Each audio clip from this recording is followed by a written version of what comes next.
Take two. Hello, real estate rock stars. Your host Hannah Latin is here. Today, it's a very, very hot topic with our coach Linda Brown, and it's about a topic I think nobody likes, And I'm sorry to say it, sorry to admit it. Although learning from Linda made me be a little bit more enthusiastic about taxes and numbers and the bookkeeping. However, the tax season gives me this dense feeling. And today we will embrace it and we will dive into 1099. Are you ready? I am ready. So Linda, thank you so much for joining us today. It's a pleasure as always, Miss Hannah. And Hannah being Hannah, I got some questions to ask. Of So course. the other day we were chatting with a couple of realtors, and I was surprised how different their knowledge was about 1099. And I jotted a couple of questions down, and they were having a discussion. Well, we all had a discussion if they really need to file 1099. I was saying 100% yes. Some of them were saying, well, maybe it depends. And some of them were like, no, that's not our job because it's the job of the person who collects the money. So please give us the right answer. Okay, so why don't we start with what is a 1099? Right. Okay, so a 1099 is basically something that a company, and as a realtor, you are a company, gives to somebody that you pay, letting them know that you've paid them. Okay, so if we were an employee of somebody, we would get a W-2, and that our employer would give us a W-2. We are now hiring somebody to do something for us, so they're our employee, but not really because they're a contractor. So we just have to give them something saying, hey, we paid you X dollars. Now, not only do we have to give it to them, Big Brother is watching. So we actually are submitting this form to federal, and some states require it as well. And basically, it's just saying that I paid you X amount of dollars. That's Okay. what a 1099 is. So Okay. it's getting serious because Big Brother is watching. Big Okay. Brother is watching. Big Yeah. Brother is watching your paychecks too if you are on a payroll for somebody and getting a W-2. We Okay. know how much money we made, right? We've got our pay stubs to prove it, but we have to submit that as employers to the government to let them know how much we paid you. Wow. So Okay. it's just another. Just a quick note, guys. This is only 30-minute session. In case you have any questions for Coach Linda regarding 1099, please chime in a chat. I have my phone standby, and I will try to look for any questions. Yeah, please. Let's keep going. So So a it looks like 1099 is simply 1099. saying I paid a service provider X amount of money. And Okay. okay, so So that what are the simply rules? put, that's what it is. So the question then comes down to who pays it or who files that form, right? It could be your CPA, it could be your bookkeeper, or it could be yourself. There's multiple different ways of doing it. So a very easy way that a lot of people I know do it is they do it through QuickBooks Online, or they do it through Xero or any other cloud-based bookkeeping system. Issue with that is some states Oh, also require a state 1099, which these payment processors like QuickBooks and Xero do not do the state. They only do the federal. okay. Okay. All right. So there's other softwares out there like tax1099.com or 1099payment.com where you can go online, put the information in, and they will do it to both the federal and the state. So you yourself can do that, your bookkeeper can do that, or you can pay your accountant to do that. Now, the Okay. interesting thing from my perspective that it comes down to, it doesn't matter who does it, they're still going to need the same information from whoever does your bookkeeping, right? Okay. Because you're paid somebody. Hannah, if you paid me, how much did you pay me this year? Somebody needs to know that. So It's in a who's the system. person who's collecting that data? Who's the bookkeeper? Who's the one who's, corralling that data, which we've spoken about before. We did. right? Easier to do 5 minutes a day of bookkeeping or 15 minutes a week of bookkeeping than it is having to figure things out in January or February or March or April, Yeah. right? But basically, what it comes down to, we as a business owners are responsible to make sure that the 1099 gets out. If we choose our CPA or bookkeeper to do it, it's great. We can do it ourselves. However, I'm summarizing, you are recommending to use, let's say, tax1099.com, which can help us to file 1099 to the federal and state if the state wants to collect the data, correct? Right. Not every state does. I'm assuming that going on in time, every state will, but right now, not every state does. Okay. And so, Okay. here's a little tip that I actually just found out last year. In New Jersey, if you file a contractor by their social security number, you're supposed to actually do income tax withholding for New Jersey. So it's getting more and more complicated to hire a contractor. So it's a good thing to make sure that you are talking to a CPA and that they know who it is, or better yet, you know what? Call up the state. Hey, I Yeah, want to hire a contractor. What do I have to be aware of? you And know, they will tell you. law is changing every year, right? And always, does it always apply from the beginning of the year? If they decide on the changes, does it start like from January, not the mid-year? Exactly. Okay. Now, sometimes federal laws change after the fact. So what are the consequences? What if I don't do the 1099? Do we know? So consequences are if you get caught, there are fines and fees. Okay. Okay. How do you get caught? I'm not an auditor. I can't really tell you how you will get caught. I know that an audit is one way, but there are fines and fees that you would have to pay in addition to filing this form. Better Mhm. yet, who do you give them to? What type of services, right? And So, doesn't it start at 1099 from certain income or n- certain no, amount? well, so you have to keep track of it, okay? And really, the best way to start doing it, regardless of income, because that's like one of the fine tuning at the end, is if somebody does a service work for you. Think about it as tangible versus non-tangible goods. Okay. Okay. So if I am Tangible, buying this physical. pen, it's tangible. I do not have to give the person who sold this to me a 1099. If I am hired a marketing company to help me market, there's nothing tangible I can really touch. It's their intellectual property. I would owe them a 1099.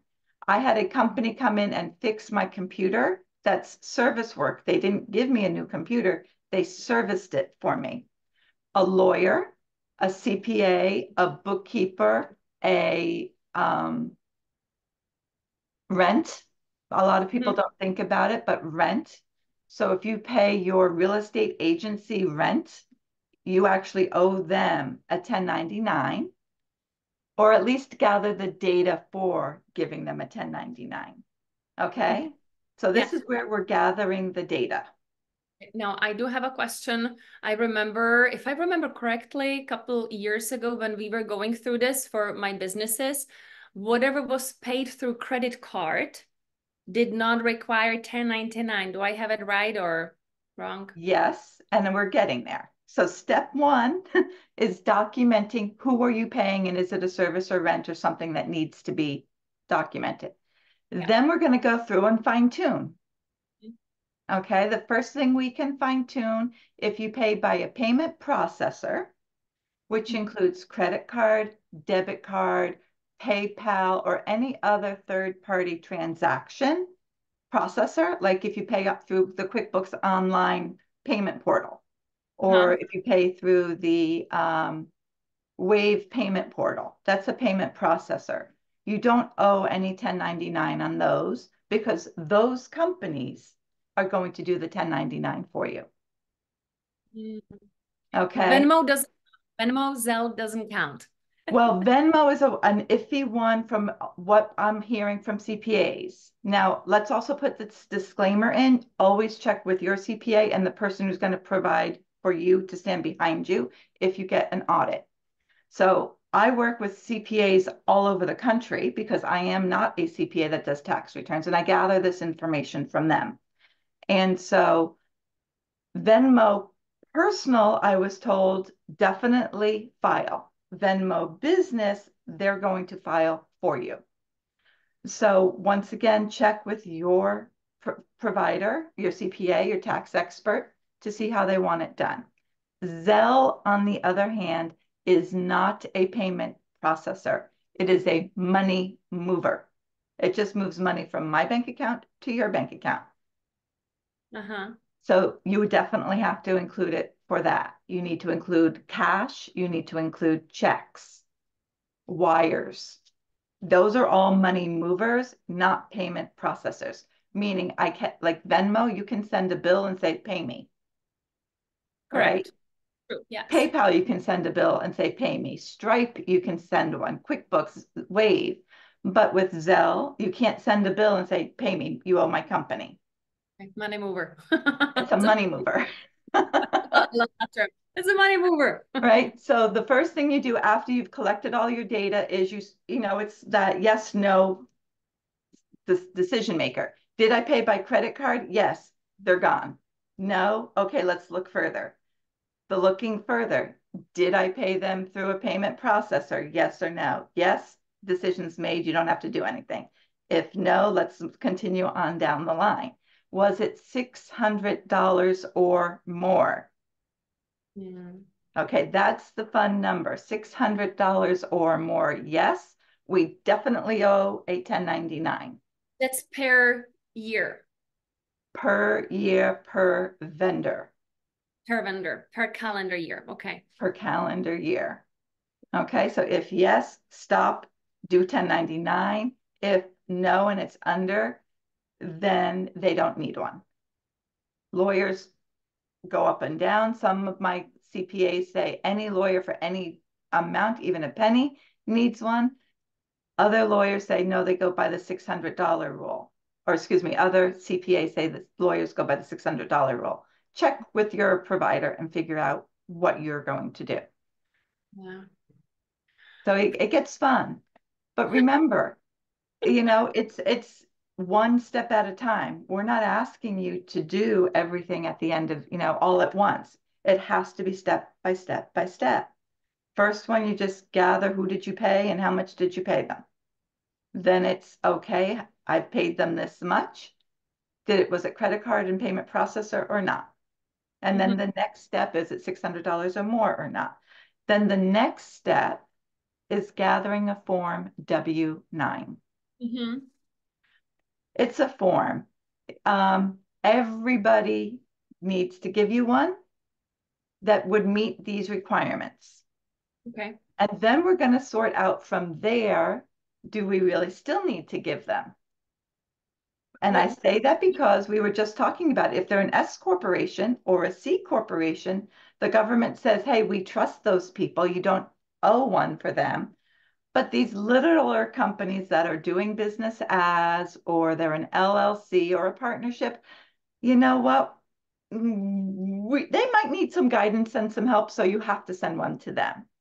So it's all of this yes, no decision-making tree that we're Wow. going down. Really complicated. Okay, guys, if you're struggling right now, please reach out directly to Coach Linda. Ask her about her bookkeeping course. I'm not selling it right now. I'm just telling you, you got to do it because your job number one is to protect yourself, protect your assets, protect what you are bringing back home because it is complicated. I It is forgot. very complicated. I And forgot. most people say, oh, CPA's doing it. Well, you actually have to connect with your CPA and make sure that they are doing it. Secondly, the CPA has you sign off on something saying, we are not auditing your books. We are not responsible. We are just doing things with the information that you provided us. Wow. So you have to really communicate with the people who are supposed to provide services for you that they actually are doing what they are saying they are doing. Well, Okay. no, not what they are saying they are doing. Are you hiring them for the same things they are offering? Because Ah, most people go to a CPA and say, do my do my taxes. And in a CPA's world, that's my income taxes. That doesn't mean I'm going to do your sales tax. That doesn't mean I'm going to do your property tax. That doesn't mean I'm going to do a 1099 unless it's specifically checked off on your order form for my company. Yeah. One more really important announcement, guys. You as entrepreneurs are responsible for all of this, what is Linda describing. And we don't want to scare you, but maybe a little bit. So you get on it and you get taxes done properly, maybe on time. Well, actually, when are they due? When 1099 is due? So 1099s are due out in the mail by January 31st. Okay. Here's the fun thing though. It's gonna be Yeah, fun. it's always fun, right? The tax law is always changing, the dates, the times, the amounts, and the providers are too. So, I believe that this year, one of the laws that changed was how many tax 1099 forms can you submit through the mail to the government? And I believe it went like way down to something like 3. So if you have any more than 3, you have to do it digitally, Yeah. which means you can't go down to the library or the post office and pick up those paper forms and write them out. You now actually have to go online and do it somehow online. Yeah. Okay. Some of these online providers, like QuickBooks, is saying you have to have it done, everything in the system by January 28th at 5 p.m. Pacific time to make sure that they are out in time. Wow. So that's 3 to 4 days early. January 28th, and me, everything is kind of like last minute. It should have been done yesterday. Uh-oh. Um, So I always tell and I've been doing this for years, January 25th is the deadline. Just okay. get it in by January 25th, because if we're doing things online, if Hmm. everybody's trying to go to the same sites online on the same time on the same day, they're slower, they don't work, It might crash. And then, right? They crash. So it's good to think about January 25th as being your internal due date, which might give you a day or two to extend if you really need to. But try not to do things last minute. We make errors when we do things last minute. but at least, it will be kind of filed, right? So And you can make corrections. yeah, you can make corrections. Yeah. Okay. But the thing is you want to make sure that you are filling out the forms correctly. Hmm. Okay, so these W-9 forms that you send out to your vendors, they're basically saying, what's the name of the person, the tax return? Is it a person or is it a company? What's the address? What's the tax ID number? That's really all this W-9 form says. Plus it says what type of entity they are. So if they check off S Corp or C Corp, that's great. You don't have to do anything except file that piece of paper and say, I have it, Have it. right? But you basically, at least how I see it, you are covered because you send out the W-9 form for the service providers to fill it out, and they sign it with their name, claiming that it's the correct information. So once you receive the information, you're basing your Form 1099 on their form, right? Exactly. They make a mistake, we can point at them. True. And you know what might happen? And this happens every year. I get at least one back with a client. Everything is going in, especially the paper forms, they're getting scanned in. So unfortunately, scanning has hiccups, right? It's not a clear written, writing to OCR, digitizing it. So an 8 might look like a 0, or a 5 might look like a 6. So Okay. you'll occasionally get these forms back from the government saying, please confirm the name, the address, and the social security number or tax ID number you submitted. Yeah. And Uh, it's no big deal. Don't be concerned if that happens. One more question, and that goes directly to my home staging business forms.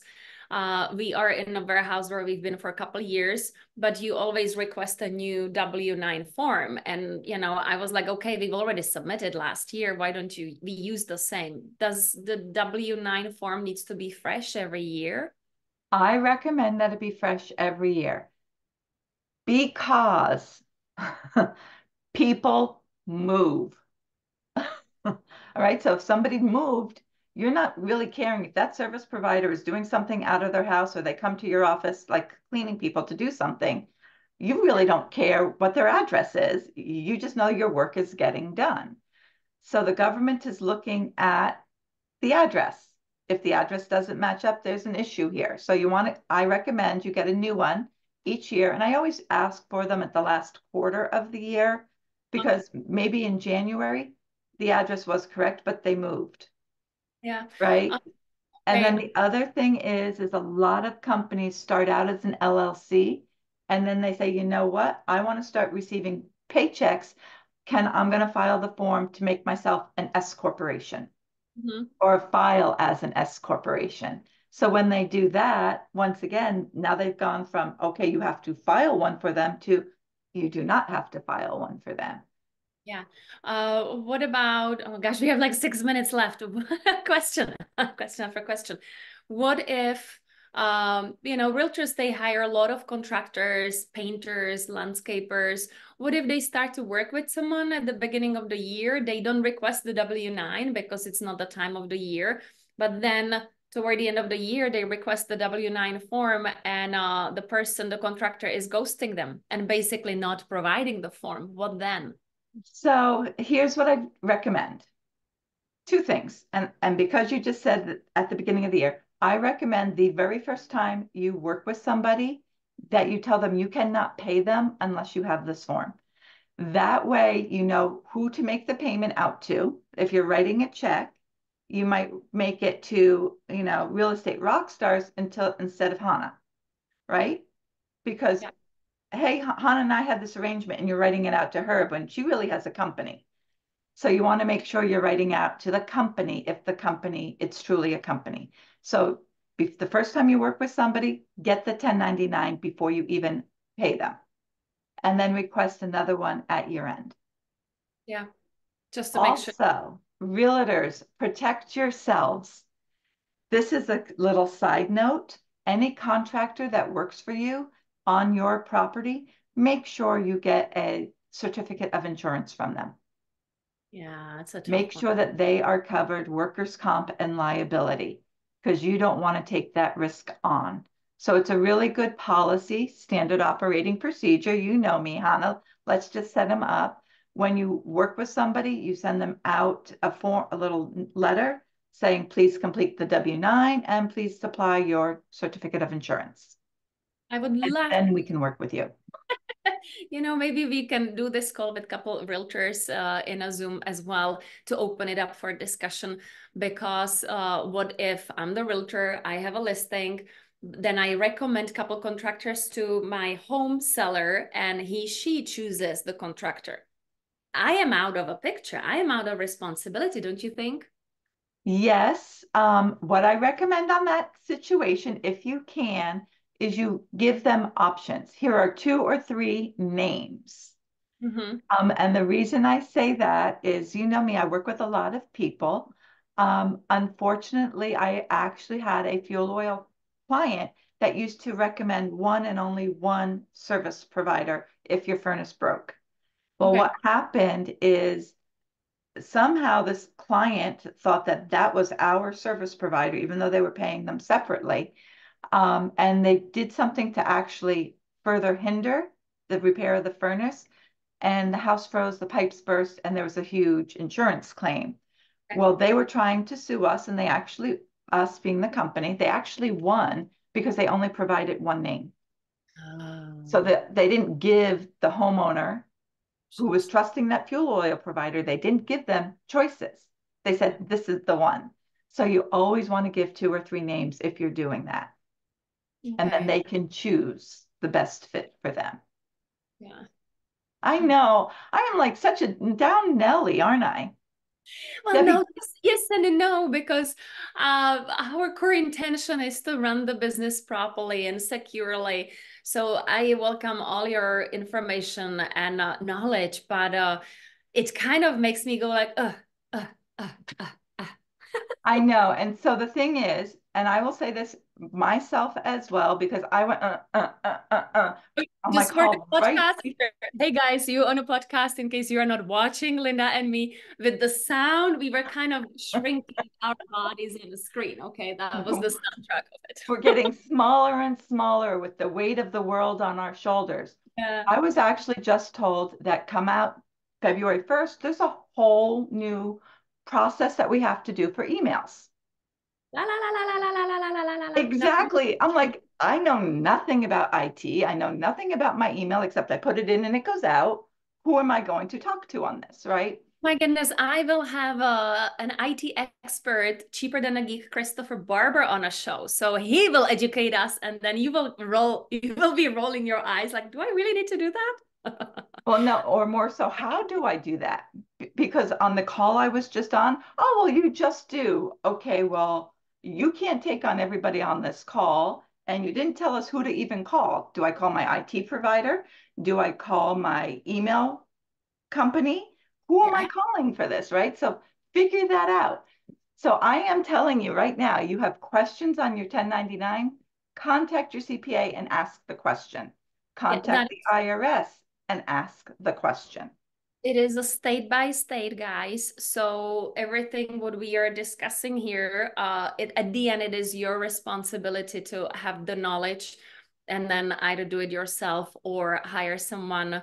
But just have a really in-depth conversation so you don't end up in a bad situation if you'll get audited.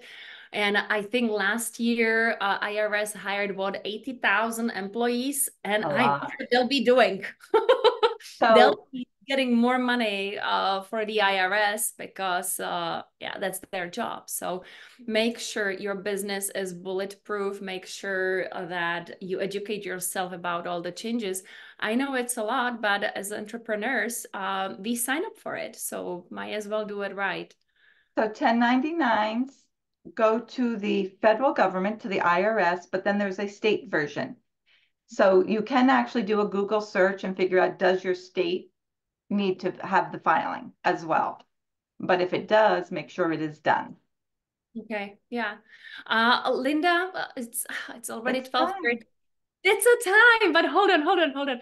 Can we please add below in a comment some of the links or websites like the tax1099.com or some useful links and information for those who would like to dig deep and Sure. have a good night's sleep, right, before the taxes. And then I know that this was very hot topic because it is due in less than 2 weeks. But then, you know, the taxes are rolling right behind. Maybe can we have you on another jam session and just put a spotlight on some of the tax topics? Sure. Absolutely. Thank you.